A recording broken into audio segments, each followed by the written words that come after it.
Apil. Kabisado niyo po ba ang Dumoy sa Davao City? Honestly po, hindi ako masyado kahit nakatira po ako ng Davao City. Hindi ako masyado familiar. Nalaman ko lang po yung Dumoy, nung binili ng asawa ko, tapos pinalinis yung area kasi may mga expired juices. Yung siguro yung may-ari before, nakalimutan ko na nga yung pangalan niya. Yun lang ang mga instances po na nakapunta po ako ng Dumoy. So ano po, kasi syempre marami po sa atin at dun sa mga nanonood, gustong mailarawan sa kanilang isip kung ano ba itong Dumoy. Ano po ba itong Dumoy? Is this a factory? Is this as a place in Davao? Can you further explain kung ano po itong Dumoy na ito?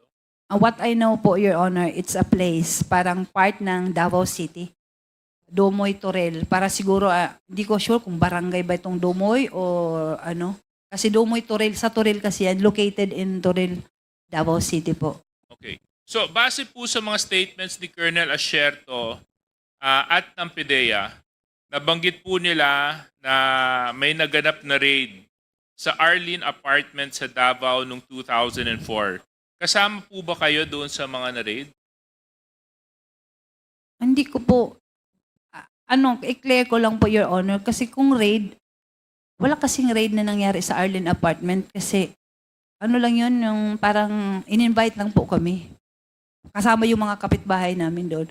Kasi 127 yan na door. Kami Okay. sa door 1. So in-invite yung mga kapitbahay na yun sa parang sa investigation. Wala pong raid na nangyayari po sa Arlene Apartment po, Your Honor.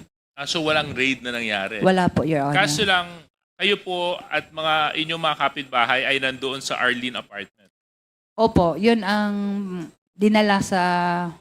Yung iba kasi sa immigration kasi may katulad yung parents ni Alan C. Nandun sila sa immigration dinala. Kami sa PIDEA. Okay. Director Wilkins, are you familiar with this Arlene Apartment incident? Yes, Mr. Chair.